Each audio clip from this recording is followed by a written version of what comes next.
MMC of Public Safety, TSHWANE, and the Deputy Chairperson of the province, and the leadership of the branch, Chairperson of the region. Dr. Ndlozi will be joining us soon. He went to do certain engagements and then later will join us.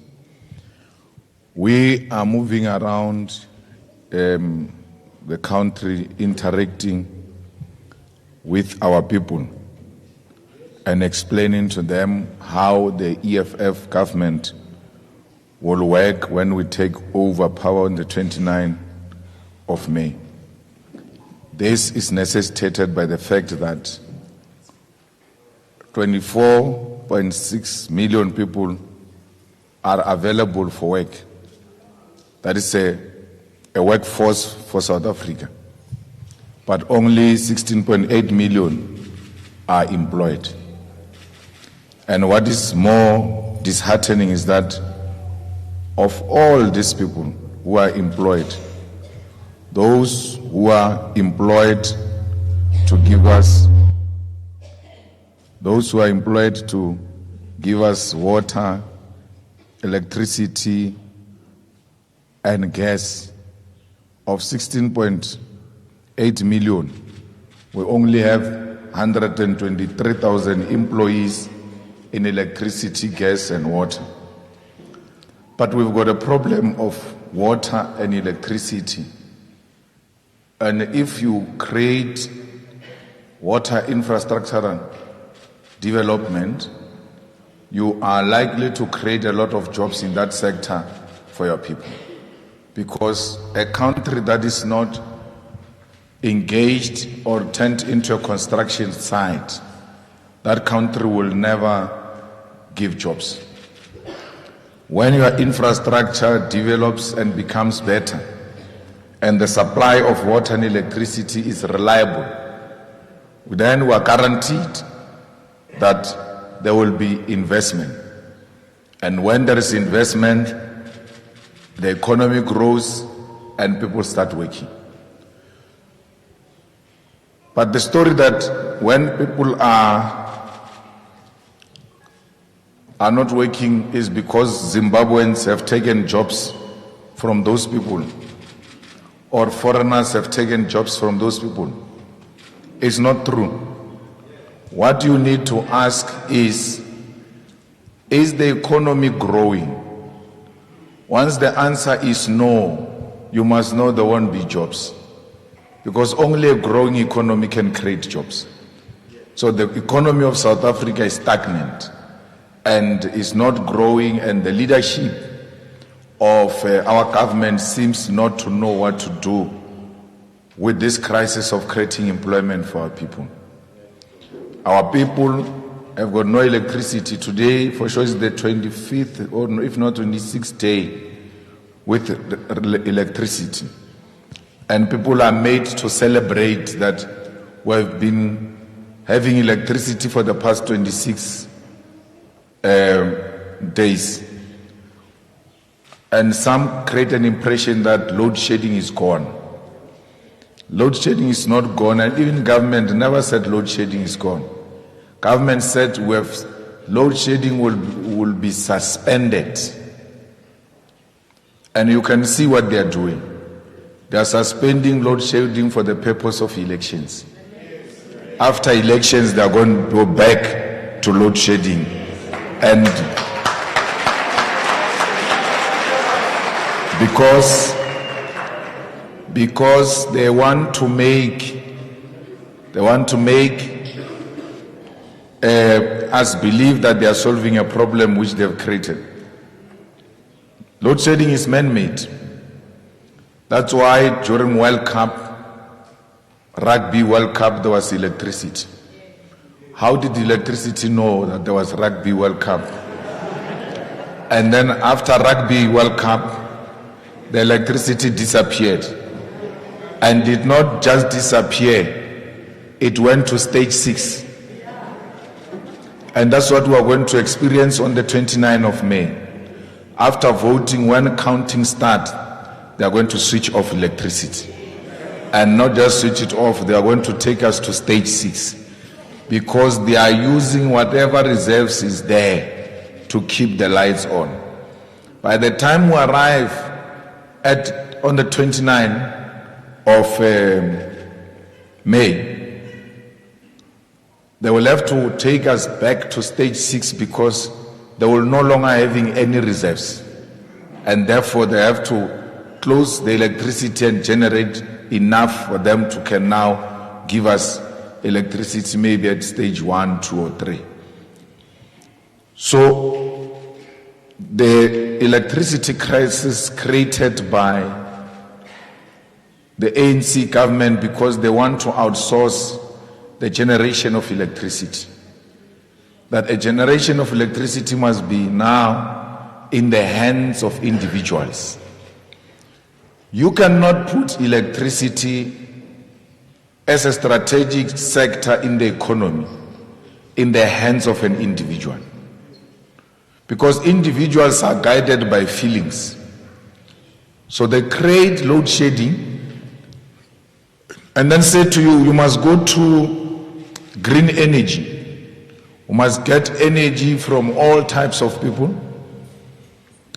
And then they give themselves individually licenses. Then you must make this electricity to show that ESCOM is failing. Make sure that ESCOM is failing so that when we say we are privatizing generation of electricity, everybody will be so happy because they will say, but ESCOM has not been working. So the strategy is make it dysfunctional and frustrate people. Once people are frustrated and you say this is the solution, they all go to that solution because they want electricity. But in reality, they are the ones who created that crisis. So they've never built a single reliable power station. Kusile and Medupi are still not being utilized optimally because they are milking that money with Chancellor House of the ANC.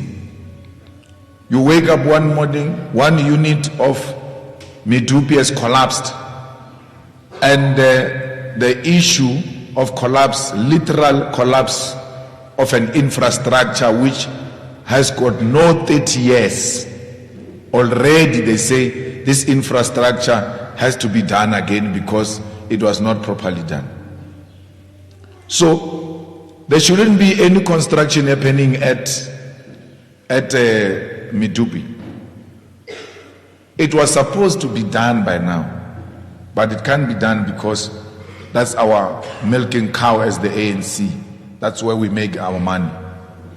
They go and shut down a coal power station because the bosses of the world have said, do not use coal because you are polluting. We buy into that nonsensical story, and then after they said we are polluting, they come themselves and say, bring that coal to us. Don't use coal, it's wrong.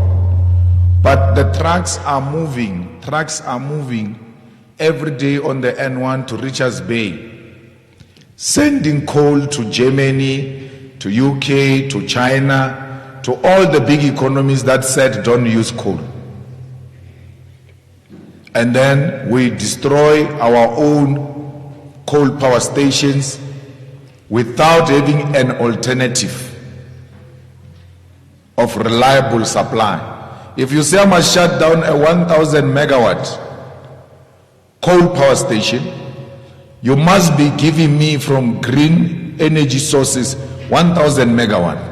If you can't give me 1,000 megawatt, I will never destroy this coal power station until I've got an alternative source of energy. We must never allow the shutting down of our coal power stations because they are our base. We move from there. So you have to move from somewhere in order for you to have a reliable electricity. So we are not going to destroy coal power stations. We are going to use them, maintain them, and ensure that their maintenance is done regularly by qualified engineers. But as an immediate thing that we need to do as government, we must ask all of you, the people of Lodium, that you must surrender your electricity geysers in exchange for gas geysers. And we will come and remove the electricity geyser and install the gas geyser, because heating is one of the biggest consumers of electricity. So we heat a lot and use a lot of electricity. Then, the same as cooking. We use electric stoves to cook. Why can't we use gas stoves to cook? Because the food will still taste the same. The food, if there is a person who cooks proper food, whether it's gas or electricity, the outcome will always be the same. So why is government not encouraging you voluntarily, not by force?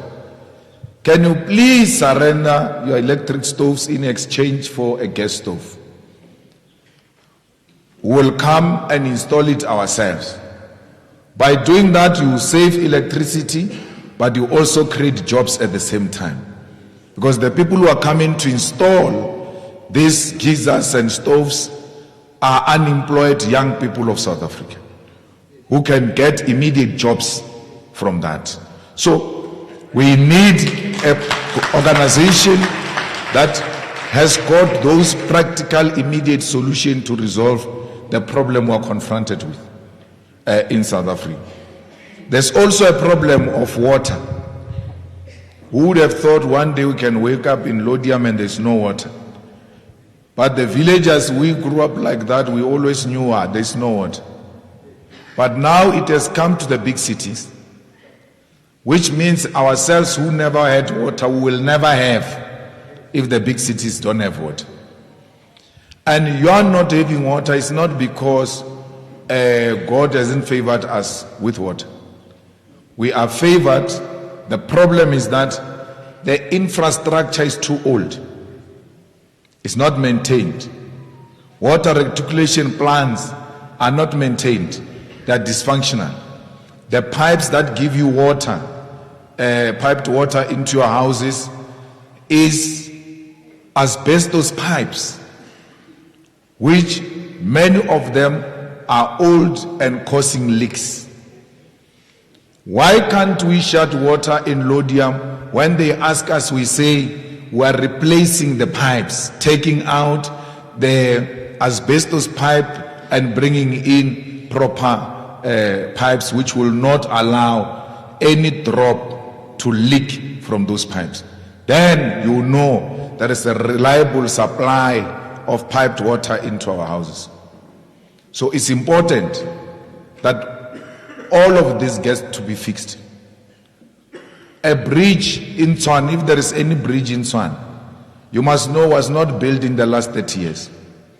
It was built by the old government. They don't know the lifespan of that bridge. They wait for the day where one white person says, but this bridge we are driving on is shaking. They can't read and make sense before they see it physical. You say, the lifespan of this thing is finished. What are you talking about, man? The bridge is standing. Then you have to call them and say, stand here. You will see when the cars move, this thing is going to be shaking. And it's shaking. Only then they become convinced, oh, this thing is going to collapse. How can you have leaders who don't comprehend a simple mathematics of engineering? That this was completed this year, the lifespan is this much, it has reached its lifespan. Therefore, we don't have to remove it. We have to now start reinforcing it with the new development and technology which will make this thing to stand. It took forever I don't know what they were waiting for. In Johannesburg, one of the bridges was collapsing and literally shaking. Only then did the ANC go and fix that bridge. So we can't work like that. We can't work with government that has got no plan, because when you have a plan, you look at what exists.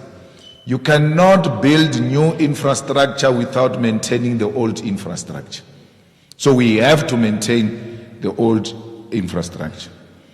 There is a problem of crime in Lodiam and everywhere else because criminals have taken over the streets. Young women can't go to library on their own. Young women can't go and study as a group because someone is standing there by the corner waiting to attack them.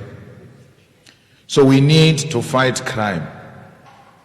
And criminals don't hear. They don't use the ear to hear. They use the skin to hear. So we cannot allow criminals to terrorize law enforcement. Because if police are not protected, they can't protect us. So we need to allow the police to deal decisively with anyone who takes out a gun and point that gun at a law enforcement officer.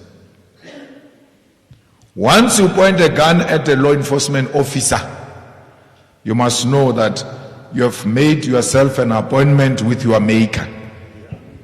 That's what you have asked for, and that's what is going to happen. So we have reached a point where we need to respond fire with fire. Because these people of cash in transit haste, the housebreakers, the kidnappers, they're extremely violent. And they will never hear you if you don't use the language they understand. If you look at the murder rate in South Africa, we have not even come anywhere close to Ukraine where there is war. Murder rate is like we are in a war. If stats gets released, you'll say, oh, it means there is a war going on, like in Sudan. Can't know there is no war. The criminals have declared war on people who have nothing to do with them. Today, the law-abiding citizens are scared, and those who don't abide by the law are not scared. Those who abide by the law have built high walls in fear of criminals. The criminals have got not even a fence because they are not scared, they are in charge. It has to be the other way around. Those who are not law-abiding must be very scared and live in fear, knowing that if police get us, we're in trouble. And those who abide by their law, they must demolish the high walls and appreciate the beauty of their gardens. Because that's what we want you to do. There's no need for a person, a business person, Indian business person, to be guarded by so many bodyguards, because his life is under threat. There's a syndicate that looks like it's just targeting Indians, especially Indian people who are in business. Kidnap them and start demanding ransom of 10 million, 15 million. Where are these people going to get this money? So we need to make it very clear that if you kidnap a person and we are coming to fetch that person and we know where that person is, you must know that you are in danger, because we can't allow that. Those who rape women, we must catch them, send them to jail. Immediately once they are sent to jail, we must have a public database of those people who went to jail for rape, so that they know rape, if you rape someone, you are creating a generational curse for your children and grandchildren and great-grandchildren, because the name of their grandfather will always appear on the internet as a rapist. Because people rape, after raping they get released from jail, then they go and become teachers of primary schools and they teach kids, young girls. A rapist is teaching young girls because no one knows. They get released from here, Hoshimampuru, then they leave to Northern Cape. When they arrive there, no one knows them. Then they are given a job to become a teacher of young girls. And he doesn't see them as young girls because he's a pervert. He sees them as sex objects that can be used. But once you put these names on a database, be rest assured, everyone who says Julius Malema, you just go and punch the name Julius Malema, it pops out, rapist. And then that's it. You can't get employment, because when you rape, you are committing murder. You must ask the survivors of rape. They tell you that after he raped me, something inside me died. And I will never recover from that. So, rape is an equivalent of murder and must be punished. The same as GBV. Where does a man get the knowledge, the power, and all of that to beat up defenseless people? Even if a woman hits you with a clap, when you turn and ask her, what are you doing? She's already shrinking in fear. She becomes small. So why do you beat her up after you saw that she herself realized she made a terrible mistake? No, what do you do?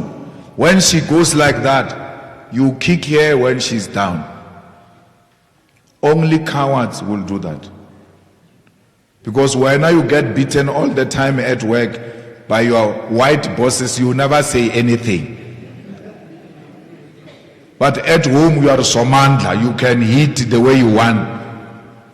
Just here by the firm you get beaten and you get called boy by a young white person and you can't say anything and want to come and show us the power that you don't have. We should not do that. We must be a peaceful society. We must deploy police visibility. I mean, I came from Hyde Park and I reached this Lodium this morning. I've not seen a single police van. Not one. Even on the freeway. I don't know which year is that, Yusuf, where we had police 1 year at every off-ramp and on-ramp, and we had police roaming around. I remember that year we went to finish festive season without any cash in transit and robbery in the shopping malls, because we were having police everywhere. In America, they don't have this problem we have. In the UK, they don't have this problem we have. But you will never turn a street without seeing a policeman. Why are we not having cameras in this day and age? On each and every street. Because when you steal a cell phone in Tshwane, the camera should be looking at you. When you turn this way, there is a camera looking at you. When you turn that way, there is a camera looking at you. And then we are able to call the radio Church Street. It's a Church Street. By the time you turn to Church Street, they are there waiting for you. Yes, where's the cell phone, Baba? Because we are even lazy to just sit down and look at cameras. Because now we are lazy to go to the streets and chase them on the streets. Why can't we put them on the cameras? These are our streets. We have to have an eye on each and every street, even in Itirele, where they say it's an informal settlement. There must be an eye.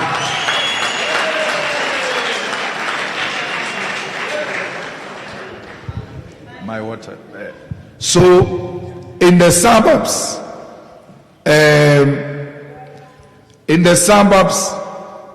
like Hyde Park, in Sandton, Sandest, and all over the country, those people have got cameras. They've got cameras.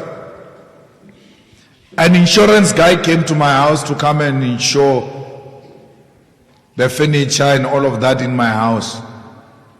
And then when he writes a report, he says, low risk. I'm like, low risk? Then he goes to do the same at my grandmother's house in the township. It says high risk. And I sat down and I said, but this guy is right. Here in my township, you can steal a TV and walk around with it at night, carrying it like this.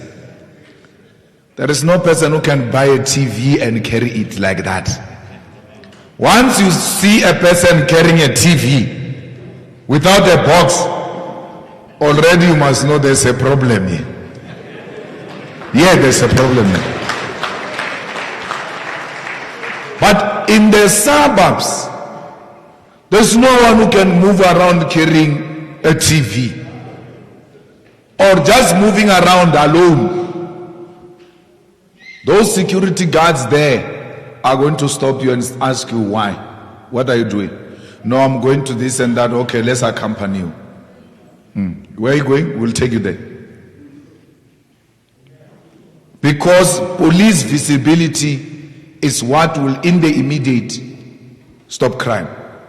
So we will hire men and women and add not less than 100,000 boots on the streets to fight this criminal, because it's a war. And war must be fought, and we must win, because we are fighting this war in protection of our people. I have no time for criminals. I don't want to even entertain mind of a criminal, because these people are a danger to society. We cannot have drugs easily available. People buying drugs the same way they buy bread and cold drink. And then that place gets to be known for selling drugs. Everybody says, no, here they sell drugs. Police don't do anything, because they are working with those people of the drugs. They actually transport the drugs. Because once this house becomes a house of interest, crime intelligence must send someone to go and buy. And worse, not someone new. We have to send the regular customer who buys there. Crime intelligence must get that customer and workshop that customer and show them the need to expose this place. But we have to also give them money. We can't have agents that are not given money. You expose dangerous crime. Dangerous crime. Where an Indian man is kidnapped and they want 50 million. You find that spot, you expose that spot and say it's here. They go successfully to arrest those people and rescue the Indian man without paying 50 million. Then they give you 500 rand as an agent. Why would I expose people who are going to make 50 million for 500 rand?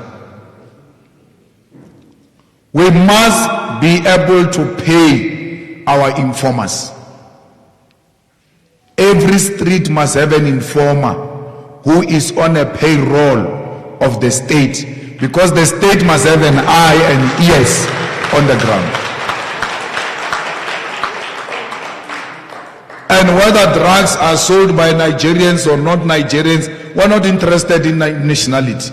We're interested in stopping crime. Whether it's committed by Nigerian or South African, it's a crime. Don't say no. Nigerians have come here and they've taken our business of drugs. We're not in the business of drugs. We're not in the business of drugs. So, we have a responsibility as South African citizens to take a stand and fight, because it's important that when we fight together, we can defeat all of this. Why is education given to children who have money only? Because education is a right. And education is not only that thing they're teaching us at school. So when you get born, you immediately inherit that right of being educated. And our parents are the ones who laid that basis. They first teach you how to speak, how to walk, how to do certain things on your own. They don't get paid for doing that. They teach you. Your parents teach you. They don't get paid for that. Then you get sent to parents at school to further your education. Those ones must be paid. That education must be paid. Education is not a commodity. It's a right enshrined in the Constitution of the Republic of South Africa. President Mandela, with all his effort that he took to liberate us to be where we are, they made a mistake in 1994 of giving us RDP houses. They were supposed to give us free quality education. We're going to build our own houses. Because when you are educated,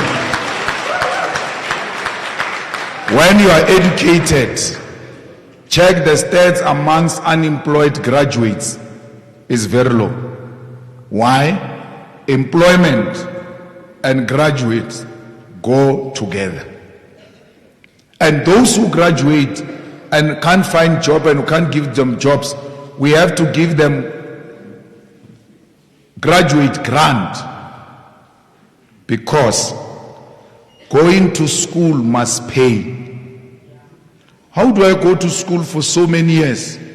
I come back home with a degree, with honors, and then I'm given 350. The same amount of money with my brother who hasn't gone to school. I'm not asking for anything they are not doing. They are doing it now. They are giving you money through 350. But it's wrong to give the graduate the same amount of money with a person who hasn't gone to school. To go, because if you don't compensate for going to school either through job or through money, those who are coming after these ones will not go to school. They are going to say, why must I go to school? Because you went to school, you've got a degree. But my uncle here has got no matric, but you are both getting 350. So whether you go to school or you don't go to school, the amount is the same. So rather not go to school and get the same amount of money. So that way we are encouraging people to go to school. That way we make education fashionable. And then we stop this thing called NSFAS. Because NSFAS that pays for the children who are poor, it's a money-making scheme for Blade Nzimande and the Communist Party. They steal money of NSFAS. Comrades, each when he pays school for his children at Medunsa, he doesn't pay NSFAS to pay Medunsa. He pays Medunsa directly. So why is government paying NSFAS to pay Medunsa? Why is government not paying directly into Medunsa without NSFAS? Because we know how many children are there. University is a state-owned institution. It's ours. Like Department of Health. When a budget is passed and allocated to the Department of Health, they don't give some agent to go and give the Department of Health. They take money from Treasury straight into the Department of Health. So why are they not treating these universities as part of their department? Take money directly from the Treasury and send it to the university. These are our universities. And in this university, I'm paying for 10 children. And each child cost me 100 rand. Then I know I have to give that university 1,000 because I've got 10 kids. The government has to know how many kids it wants to pay for in that university and pay directly, because NSFAS is corrupt. It's corrupt to the core, and they removed a service provider and then brought him back through the back door in a name, in a different name. But the aim is to steal. Now they realize this new service provider is exposed. They say, no, we are putting NSFAS under administration. Because now, once they say they put it under administration, Blade can appoint his man and put him there and say he's an administrator for the purpose of stealing money for this election. When we collapsed the ANC in 2016 and gave this power to DA, it was not because there was anything ideological between us and DA.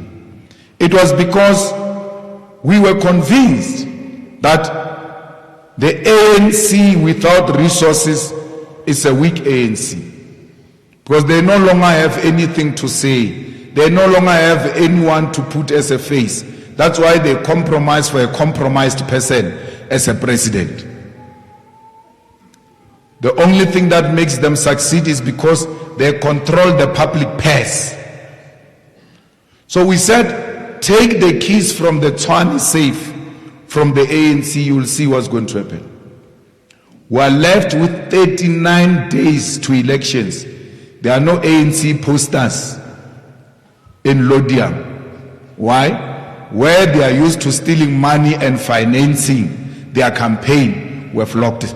The key is no longer with the ANC. Bella, they will be harassing us with t-shirts now.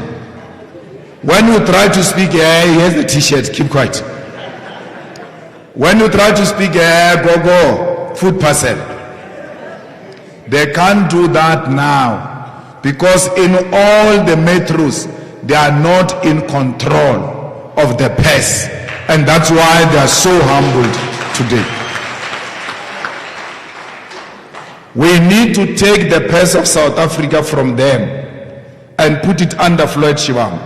When I say we must put Floyd Shivambu, Minister of Finance, they say, no, you want to steal the money. And I say, no, but we are ministers of finance in Ekurhuleni municipality. We never stole a cent. It's now more than a year controlling the finances of Ekurhuleni. He's an MMC of public safety responsible for Metro Police in Johannesburg. He has never been accused of stealing a cent.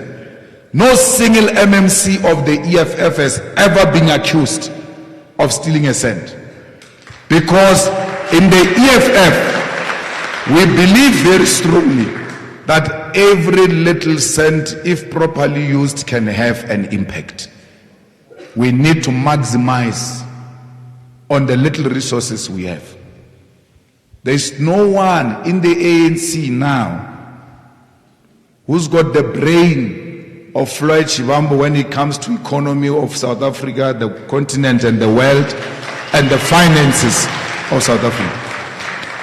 I mean, put Ino Godongwan here, the current Minister of Finance, and put Floyd Shivambu here. Let's see what's going to happen. They say Floyd can't be a Minister of Finance because he stole money from VBS. If that was true, why is Floyd not arrested? Because we are not members of the ANC. We are not powerful people. We are just mere opposition with 44 members of parliament. Why would we steal and the ANC doesn't deal with us decisively? Because we are the only organization that gives the ANC a hard time. Everyone else is playful. These are the people who are troubling you. These are the people that are likely to remove you from power. These are the people who are contesting your constituency. Boom, information comes and they say they stole. When you look at that information, you're like, yes, we've been looking for them. And then you don't arrest them. What do? You just go around lying to people that no, they stole VBS money. We never received an SMS or WhatsApp message or a letter or a telephone call from any single policeman on VBS.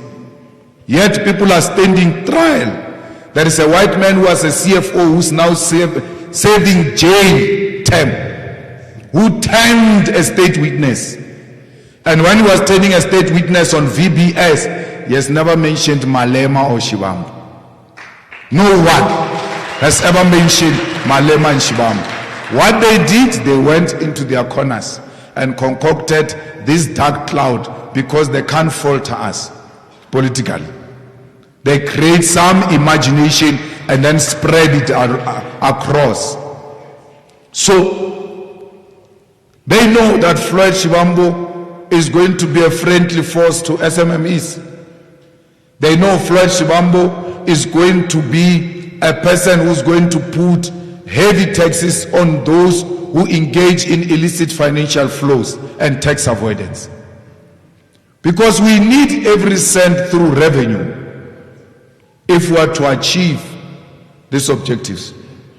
But people are engaged in illicit financial flows, and government knows that and is doing nothing about it. Why should an SMME pay the same amount of percentage when it comes to taxes, the same amount of percentage when it comes to taxes compared to the big company? This is a small company that is still trying to emerge. Why can't there be tax incentives for these small companies that are emerging? And then when they cross the Rubicon to the other side, then we can start charging them normal corporate tax. Why can't we charge the rich the wealth tax? Wealth tax, because there must be a way for you to share with the poor. Because if you don't do that, one day the people of Itireling are going to come here at Lodium in a revolt manner, and there's nothing we can do about it. They are suffering and poverty. One day is going to push them to engage in anarchy, the highest form of disorder. What happened at July unrest during the arrest of President Zuma will be a Mickey Mouse when that day comes. We need to stop that day by empowering the poor of the poor. You know, in South Africa, there are so many people who live in poverty, and not just poverty, extreme poverty. In South Africa, we've got 18.2 million who live in extreme poverty. You know what extreme poverty means? This person will not spend 42 rand per day. There are people who go the whole day having spent 42 rand because they don't have it. And that is 18.2 million South Africans who live in extreme poverty. 18.8 million receive grants. 18.8 million, which means 31% of the South African population receive grants. And those who receive grants live in extreme poverty. We cannot be a normal society. And those who come after them, shame. Those who are a little bit better compared to those who live in extreme poverty, none of them spends more than 70 rand per day. Those who live better than the ones who live in extreme poverty can spend 70 rand per day. So, which means that 62.7% of our people, those in extreme poverty and those who are a little bit better, constitute 62.7% of the South African population. Those who can spend less than 70 rand per day constitute 62.7% in South Africa. So we are, in the whole world, we are the most unequal society in the whole world. And this is not sustainable, because when the poor rise, they will have nothing to lose, because they are suffering, they are in pain.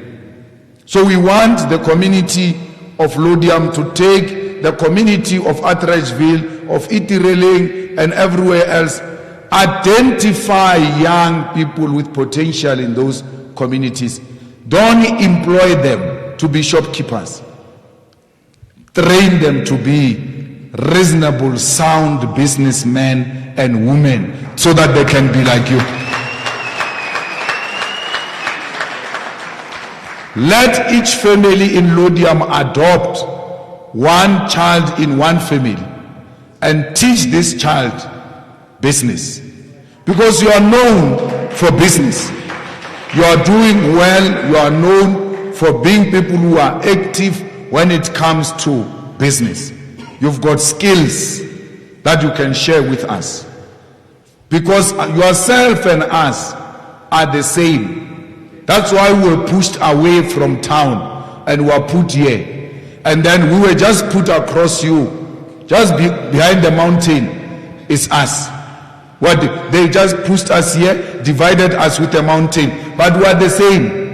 What is the same between Indians and Africans is because we were both oppressed by the same people who pushed us away. And if we are the oppressed nation, we have to stick together and empower one another, because the success of these people is your success. So I'm appealing to the business of Lodiam to adopt the children and mentor them, but equally adopt children who have potential and pay for their school fees. Pay for their school fees. But equally, after I explained to you the extreme poverty of South Africa, what stops you to adopt a family in Itireling and monthly give them food parcels worth 2,000 rand? As a family, you say, we've got a family in Atteridgeville that we send food. What is 2,000 rand to you? What is 3,000 rand to you? Monthly. You identify a family and say, this family, from today, they are my family. As long as you have not helped anyone who can't do anything for you, you must know you have not helped anyone. Well, if you say, no, I help, who do you help? I help my cousin, my relatives, uncles. That is not help. That is an obligation. Help is when you see poverty and you say, this family, I'm going to change their face. there will no longer be a face of poverty. We need to get involved, because if we don't get involved, these people are going to rise against us. They will not reach Union Building, the people of Iterling and Atteridgeville. They are going to see the nearest suburb and say, the nearest suburb for us is Lodium, let's go. We don't want that. You know, a lot of families produce children who are not educated, and we think these kids are not smart. The kids are swimming in poverty, and you can't think properly when you are swimming in poverty. 2,000 rand, 3,000 rand, 5,000 rand. Identify a family, don't give them money, give them food. See that food producing a child at school who's smarter from a squatter camp, because he's no longer having to think of what am I going to eat. So we need to, all of you, to come and mobilize even those who are not here, that the poverty has reached a level where all of us must now come in. We need to call for peace in the Middle East. You can't say you are Muslim and you support DA that support genocide in Palestine. Any Muslim who votes for the DA, you must know you are an enabler of genocide in Palestine against the Muslims. The people of Palestine are being killed. They want to wipe them off their land right in front of our face, and we are not doing anything. The EFF marched to Israeli embassy, and when we were at Israeli embassy, we said we are going to check the JULIUS products, we are going to check McDonald's products, we are going to check any shop, give us information that sells food from Israel. I did not arrive at the office after that march. McDonald's already sent me a letter. Oh, no. We are not the same as McDonald's in Israel. Please. We are independent. We don't have those products and all of that. We are watching you. JULIUS said they've got a smaller quantity of products which is going to finish in a week's time from Israel. We said, we don't care in a week's time, it must be removed now. People are being killed now. Remove. We said to the EFF student command in universities, you must never accept any lecture from Israel to come and be a visiting lecturer in our institutions of Ireland. We must never accept any learning material from Israel, because we are engaged in academic boycott of Israel. So the people of Lodium have a duty to teach others, not even the ANC, support the struggle against Israel, by the way. We marched here, went to Parliament, and said to Parliament, pass a resolution sponsored by the EFF to remove the Israeli embassy. Parliament passed that resolution to remove the Israeli embassy. Today,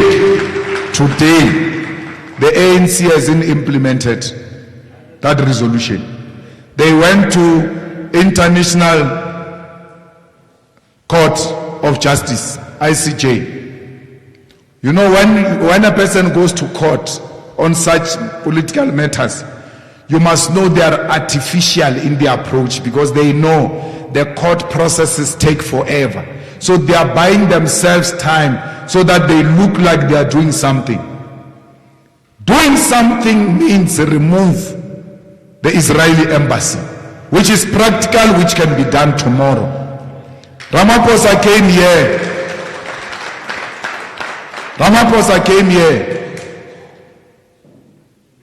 during it 2 weeks ago. He was kneeling there up and down, pretending to be with you. Pretending to be with you. If he really cared about Muslims, before kneeling here in Lodium was supposed to go and close the Israeli embassy, then we would have known this is a genuine person. He's got the power. Parliament has taken a decision, and not with simple majority. A decisive majority said, remove Israeli embassy.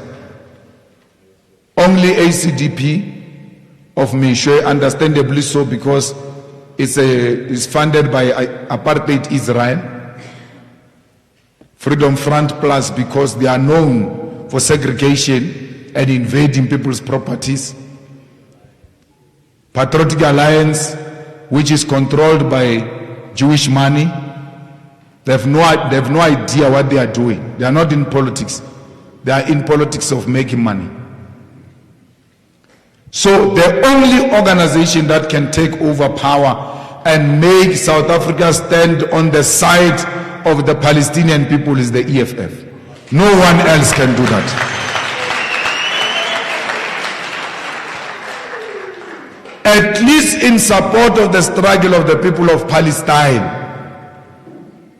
even if you want to sell out, there are 3 ballots there. One of those ballots you must dedicate it to Palestine and say, I'm so conflicted because my party is selling out on this, but the EFF, I shall give it at least 1 vote, and that vote is Palestine, because I don't agree with them on land, I don't agree with them on that, but on this one, they shall receive at least 1 vote from me.